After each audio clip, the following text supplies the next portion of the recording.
بسم اللہ الرحمن الرحیم وَإِن كُنتُمْ فِي رَيْبٍ مِّمَّا نَزَّلْنَا عَلَىٰ عَبْدِنَا فَأْتُوا بِسُورَةٍ مِّن مِّثْلِهِ وَادْعُوا شُهَدَاءَكُم مِّن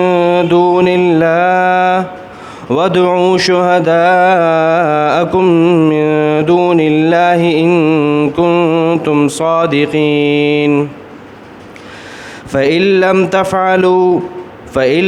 تَفْعَلُوا وَلَن تَفْعَلُوا فَاتَّقُوا النَّارَ الَّتِي وَقُودُهَا النَّاسُ وَالْحِجَارَةُ أُعِدَّتْ لِلْكَافِرِينَ وَبَشِّرِ الَّذِينَ آمَنُوا وَعَمِلُوا الصَّالِحَاتِ أَنَّ لَهُمْ جَنَّاتٍ تَجْرِي مِن تَحْتِهَا الْأَنْهَارُ كُلَّمَا رُزِقُوا مِنْهَا مِن ثَمَرَةٍ رِّزْقًا قَالُوا هَٰذَا الَّذِي رُزِقْنَا مِن قَبْلُ وَأُتُوا بِهِ مُتَشَابِهًا وَلَهُمْ فِيهَا أَزْوَاجٌ مُّطَهَّرَةٌ وَهُمْ فِيهَا خَالِدُونَ صدق اللہ العظیم۔ اور اگر تم کسی تردد اور شک میں پڑے ہوئے ہو اس چیز میں جو ہم نے اپنے خاص بندے پر نازل کیا ہے تو لے آؤ اس کے جیسی کوئی ایک چھوٹی سی صورت اور بلا لو اپنے مددگاروں کو اللہ کے سوا، اور اللہ کے سوا اپنے سارے مددگاروں کو بلا لو اگر تم سچے ہو۔ پھر اگر تم نہ کر سکے اور تم ہرگز نہیں کر سکو گے تو ڈرو اس آگ سے جس آگ کا ایندھن انسان ہوگا اور پتھر ہوں گے، جسے تیار کیا گیا ہے کافروں کے لیے، اور خوشخبری سنا دیجئے ایمان والے اور نیک عمل کرنے والوں کو کہ انہی کے لیے ایسے باغات ہیں جن کے نیچے نہریں بہتی ہیں، جب بھی انہیں ان باغات میں سے کھانے کے لیے پھل دیا جاتا ہے تو وہ لوگ کہتے ہیں ارے یہ تو وہی ہے جو ہمیں ابھی اس سے پہلے دیا گیا تھا، اور انہیں ایک جیسے پھل دیے جاتے ہیں، اور انہی کے لیے جنت میں پاکیزہ بیویاں ہوں گی اور وہ لوگ اس جنت میں ہمیشہ ہمیشہ رہیں گے۔ سورۃ البقرہ کی آیت نمبر 23 اور 24 آپ کے سامنے تلاوت ہوئی۔ دعا فرمائیے اللہ تعالیٰ آیت کا صحیح مفہوم عرض کرنے کی توفیق عطا فرمائے اور پھر ہمیں آیت کے مطابق عمل کرنے کی توفیق عطا فرمائے۔ ہم نے آیت نمبر 21 اور 22 میں یہ پڑھا کہ اللہ رب العزت نے پوری انسانیت کو توحید کی دعوت دی، پوری انسانیت کو کہا کہ تم ایک پروردگار کی عبادت کرو، اس کی بندگی کرو، وہ پروردگار جس نے تمہیں بھی اور تم سے پہلے ہر انسان کو، پوری انسانیت کو پیدا کیا، پیدا کرنے کے بعد اس کی تربیت کی، اس کو پالا پوسا بڑا کیا، اور پھر تمہارے لیے ہم نے زمین کو بچھونا بنایا، تمہارے لیے آسمان کو چھت بنایا، تمہارے لیے ہم نے آسمانوں سے پانی اتارا، اور پھر پانی سے تمہارے لیے پھل غلے میوہ جات وغیرہ ہر چیز پیدا کی۔ تو یہ کام سوائے اللہ کے، سوائے پروردگار کے اللہ کے کوئی اور نہیں کر سکتا۔ تو جب جو ذات یہ کام کر رہی ہے تم اسی کی پرستش کرو، اسی کی بندگی کرو، کسی اور کی نہیں کرو۔ اگر تم نہیں کرو گے تو اللہ تعالیٰ فرماتے فَلَا تَجْعَلُوا لِلَّهِ أَنْدَادًا، اللہ کے لیے کسی اور کو شریک مت ٹھہراؤ۔ اب 21 اور 22 آیت کے اندر اللہ رب العزت نے پوری انسانیت کو توحید کی دعوت دی۔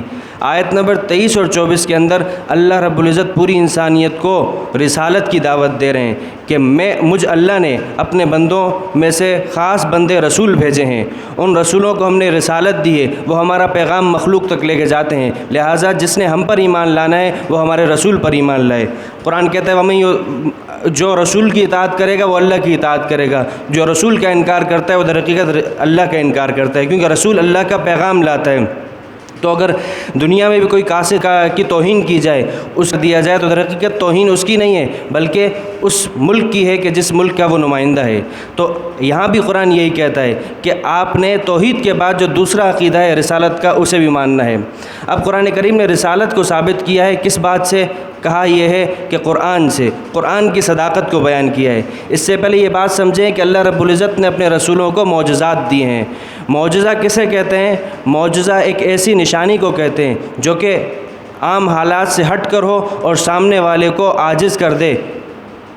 اللہ رب العزت انبیاء علیہ السلام کو معجزات دیتے ہیں تاکہ پتہ چل جائے کہ یہ اللہ کی طرف سے ہیں، تاکہ کھرے اور کھوٹے کا پتہ چل جائے، جھوٹے نبی اور سچے نبی کا پتہ چل جائے۔ اللہ رب العزت نے پھر معجزات مختلف زمانوں کے اعتبار سے دیے ہیں، مختلف دیے ہیں۔ آپ دیکھیے عیسیٰ علیہ السلام کے زمانے میں جو عروج تھا وہ تھا طب کا عروج۔ اس زمانے میں جس چیز کا عروج تھا وہ یہ تھا کہ علاج۔ آپ کو پتہ ہوگا کہ حکیم جالینوس اور حکیم افلاطون جیسے بڑے بڑے حکماء یہ عیسیٰ علیہ السلام کے زمانے میں تھے۔ تو وہ لوگ جن بیماریوں سے عاجز تھے وہ چند بیماریاں تھیں، وہ یہ کہ وہ لوگ مادر ذات اندھا، وہ بندہ جو پیدائشی اندھا ہو اس کا علاج نہیں کر سکتے تھے، موت کا علاج نہیں تھا۔ تو اللہ رب العزت نے اس زمانے کے حساب سے عیسیٰ علیہ السلام کو جو معجزہ دیا وہ یہ تھا کہ عیسیٰ علیہ السلام مادر ذات اندھا، جو پیدائشی اندھا ہے، اس کی آنکھوں پر ہاتھ پھیرتے تھے تو وہ ٹھیک ٹھاک ہو جاتا تھا۔ جو آدمی مر چکا اسے کہتے تھے قم باذن اللہ تو وہ کھڑا ہو جاتا تھا۔ تو اس زمانے کے جس چیز پر لوگ مبتلا تھے، زیادہ جن کا مشغلہ تھا، انہیں جب ایسی چیز ملی تو انہوں نے اللہ رب العزت نے اس لیے دیا کہ یہ لوگ ہمارے نبی کی رسالت کو مان لیں۔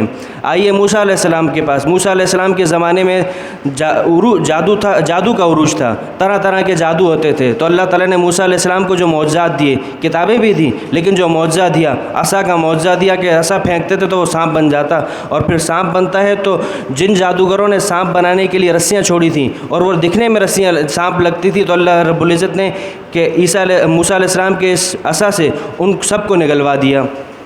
جبکہ قرآن کریم کی طرف آئیے، آپ علیہ السلام کی طرف آئیے تو آپ علیہ السلام کے زمانے میں عروج تھا فصاحت و بلاغت کا۔ عرب بولنا جانتے تھے، ان کے اندر بولنے کی ایسی صلاحیت تھی کہ وہ اپنے علاوہ باقی سب لوگوں کو کہتے یہ تو اعجمی ہیں، یہ گونگے ہیں، بولنا تو ہمیں آتا ہے، انہیں تو بولنا ہی نہیں آتا، یہ تو جانور ہیں، جس طرح جانور نہیں بول سکتا یہ بھی نہیں بول سکتے۔ حقیقی بولنا وہ ہے جو ہم بولتے ہیں، اور واقعتاً ایسا بولتے تھے۔ ان کا جب آدمی کھڑا ہو اور اشعار شروع کرے تو اس سے پہلے کبھی اس نے ان اشعار کی تیاری نہیں کی، لیکن ایک ہی مجلس میں کھڑے کھڑے 100 اشعار پڑھ دے۔ تو اللہ رب العزت نے آپ علیہ السلام کو جو معجزہ دیا وہ دیا سب سے بڑا معجزہ، وہ قرآن کا معجزہ۔ قرآن کریم میں اللہ رب العزت نے ایسی فصاحت و بلاغت کے ساتھ ان عرب کے لوگوں کو دعوت دی کہ وہ لوگ خود سمجھ سکتے تھے کہ یہ اگر حقیقتاً فیصلہ کرتے، انصاف کا فیصلہ کرتے تو سمجھ جاتے تھے کہ یہ مخلوق کا کلام نہیں ہو سکتا۔ کیونکہ عربی ہم بھی جانتے ہیں لیکن ہم ایسا کلام نہیں لکھ سکتے، ہم ایسا نہیں کر سکتے۔ لیکن جو ان کے نہ ماننے والے تھے تو قرآن ان کو یہاں پر چیلنج کرتا ہے۔ قرآن کہتا ہے، قرآن نے مختلف مقامات پر اس چیلنج کو مختلف طریقے سے دہرایا۔ قرآن نے سورہ الطور کے اندر 27 اور 28 نمبر آیت اللہ تعالیٰ فرماتے ہیں، یہ لوگ کہتے ہیں محمد نے قرآن گھڑا ہے، نعوذ باللہ۔ ہم کہتے ہیں کہ اگر محمد نے گھڑا ہے تو تمہیں بھی تو عربی آتی ہے، تم بھی اس کے جیسا قرآن لے آؤ۔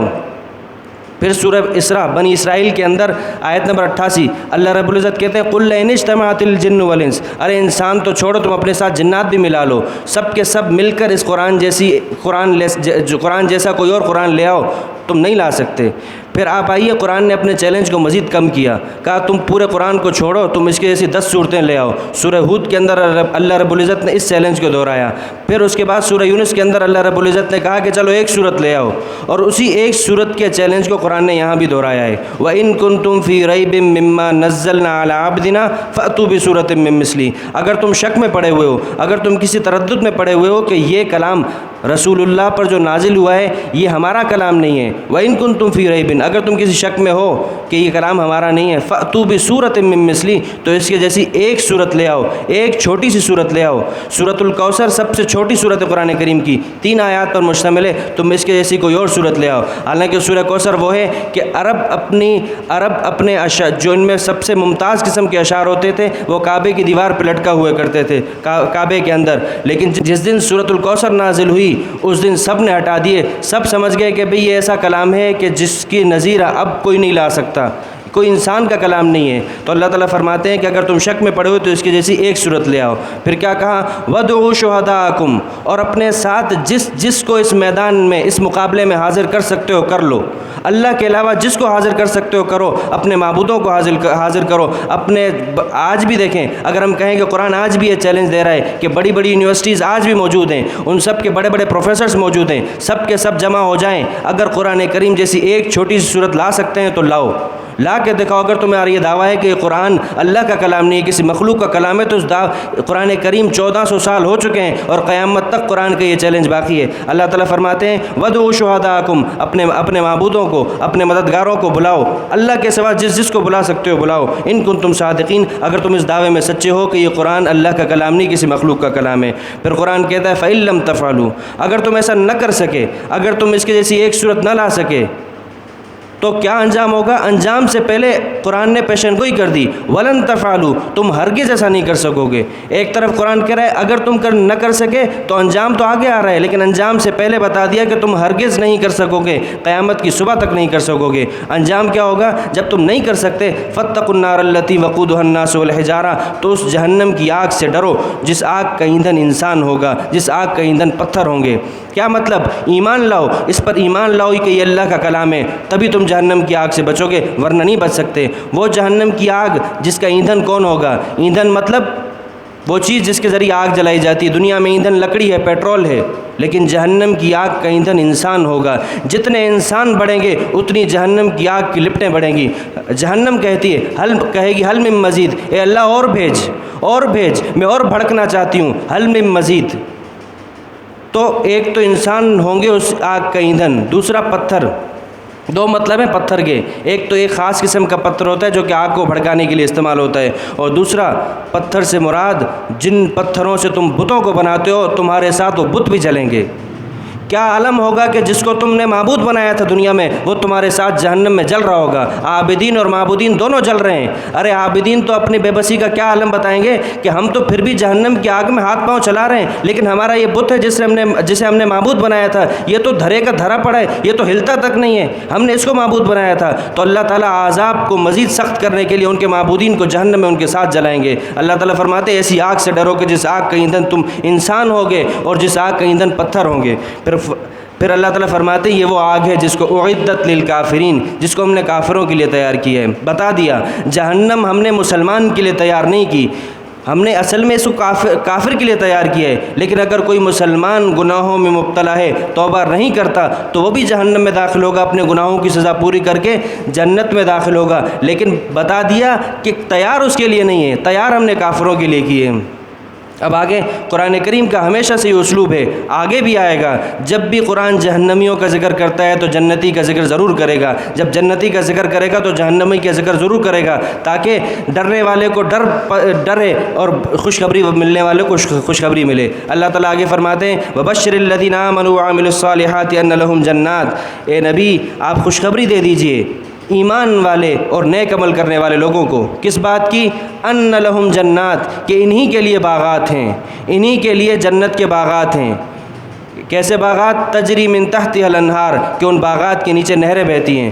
سورہ محمد کے اندر اللہ رب العزت نے ان نہروں کی تفصیل بیان کی ہے کہ کس چیز کی نہریں؟ 4 قسم کی نہریں۔ ایک ایسا پانی جو کہ کبھی خراب نہیں ہوگا، ایسا میٹھا پانی جو کہ کبھی خراب نہیں ہوگا۔ دوسرا دودھ کی نہر، ایسا دودھ جو کبھی خراب نہیں ہوگا۔ دنیا کا دودھ تو ایک دو گھنٹے میں باہر پڑا ہو خراب ہو جائے گا، لیکن جنت کا دودھ اس کی پوری نہر کبھی خراب نہیں ہوگی۔ تیسری نہر شہد کی نہر، اور چوتھی نہر ہے وہ ہے شراب کی نہر۔ تو یہ چاروں نہریں جنت میں درختوں کے نیچے بہہ رہی ہوں گی۔ ایسے باغات جو کہ ہمیشہ سدا بہار ہوں گے، جن کے نیچے ہمیشہ نہر بہہ رہی ہو، اس باغ کا عالم کیا ہوگا؟ تو ایک تو کیا کہ ان کے نیچے نہریں بہہ رہی ہوں گی۔ پھر فرمایا کلما رزقوا منها من رزق قالوا کلما رزقوا منها من ثمرة رزقا قالوا هذا الذي رزقنا من قبل۔ اللہ تعالیٰ فرماتے ہیں جب بھی انہیں کوئی پھل دیا جائے گا تو کھائیں گے، کہیں گے ابھی تھوڑی دیر پہلے تو ہم نے یہ پھل کھایا تھا، لیکن کیا بات ہے کہ دکھنے میں تو اس کے جیسا ہے لیکن ذائقہ اس کا بالکل مختلف ہے۔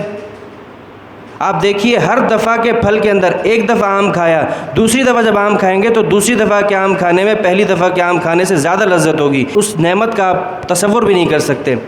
ایک مطلب تو یہ، دوسرا مطلب علماء نے یہ لکھا ہے کہ جب جنتی جنت میں جائیں گے تو انہیں دنیا کے جیسے شروع میں دنیا کے جیسے پھل دیے جائیں گے جو کہ دکھنے میں وہاں جیسے ہوں گے۔ کیوں؟ وجہ اس کی ہے کہ اگر آپ کسی دعوت میں چلے جائیں اور آپ کے سامنے بالکل ایک عجیب سی چیز آ جائے تو آپ پریشان ہوں گے کہ پتہ نہیں کیسے کھاتے ہیں۔ تو پہلے پھل دیے جائیں گے دنیا جیسے، تاکہ تم مانوس ہو اس سے۔ اگرچہ ذائقے میں زمین آسمان کا فرق ہوگا لیکن دکھنے میں اس کے جیسے ہوں گے۔ پھر آہستہ آہستہ جنت کی اصل نعمتیں کھلیں گی تو وہ کہیں گے ارے یہ تو ہم نے پہلے دنیا میں کھایا تھا، لیکن کیا بات ہے کہ اس کے اور اس میں تو زمین آسمان کا فرق ہے۔ تو اللہ تعالیٰ فرماتے ہیں وَأُوتُوا بِهِ مُتَشَابِهًا، وہ ہم انہیں پھل دیں گے جو کہ دکھنے میں ایک جیسے ہوں گے لیکن ذائقے میں زمین آسمان کا فرق ہوگا۔ اب دیکھیں جنت میں کیا ہے، باغات بھی ہیں، باغات کے نیچے نہریں بھی بہہ رہی ہیں اور ان کو پھل بھی دیا جائے گا۔ آگے اللہ تعالیٰ فرماتے ہیں وَلَهُمْ فِيهَا أَزْوَاجٌ مُطَهَّرَةٌ، ارے یہ سب نعمتیں ہوں لیکن بیوی نہ ہو تو پھر دنیا کی کوئی نعمت پوری نہیں ہو سکتی۔ فرمایا وَلَهُمْ فِيهَا أَزْوَاجٌ مُطَهَّرَةٌ، اور انہی کے لیے انہی باغات میں ایسی بیویاں ہوں گی جو کہ پاکیزہ ہوں گی۔ پاکیزہ کا کیا مطلب؟ دنیا کی بیوی میں جو ظاہری عیوب ہیں، جو ظاہری حیض نفاس کے اور منہ کی بدبو، جسم کی بدبو، جو عیوب ہو سکتے ہیں، کھانے پینے کی وجہ سے جو قضاء حاجت کے جو عیوب ہو سکتے ہیں، ان سب سے پاک ہوگی۔ اور اخلاقی طور پر بھی ایسے اعلیٰ اخلاق کی ہوگی کہ جس کے اخلاق پر آپ کو مر مٹنے کا دل کرے گا، ایسی پاکیزہ بیویاں آپ کے لیے ہوں گی۔ حدیث میں آتا ہے کہ ایک جنتی کے لیے 70 بیویاں، اور پھر دنیا کی جو اس کی بیوی ہوگی وہ ان سب کی سردار ہوگی۔ سردار کس معنی کر کے کہ حسن میں بھی، جمال میں بھی، اخلاق میں بھی، ہر ایک پر وہ فوقیت رکھے گی۔ تو دنیا کی بیوی بھی ہوگی اور بیویاں بھی ہوں گی۔ لیکن کوئی بھی نعمت ہو، دنیا میں بھی کوئی نعمت مل جائے، فکر یہی رہتی ہے کہ کہیں ایسا نہ ہو ختم ہو جائے۔ اللہ تعالیٰ فرماتے ہیں وَهُمْ فِيهَا خَالِدُونَ، لیکن یہ لوگ اس میں ہمیشہ رہیں گے، کبھی اندیشہ نہیں ہوگا کہ ہماری یہ نعمت ختم ہو جائے گی۔ دعا فرمائیے اللہ تعالیٰ ہمیں حقیقی معنوں میں قرآن کریم پر عمل کرنے کی توفیق عطا فرمائے۔ قرآن کریم کی حقانیت جس کی تعلیم قرآن نے ہمیں یاد دی ہے، ہمیں اس قرآن کو برحق سمجھنے کی توفیق عطا فرمائے۔ اور دوسرا یہ کہ جنتیوں کے جو اعمال قرآن نے یہاں بتائے ہیں اور جو نعمتیں بتائی ہیں وہ نعمتیں ہمیں میسر ہو جائیں۔ وآخر دعوانا الحمد للہ رب العالمین۔ اللہم لک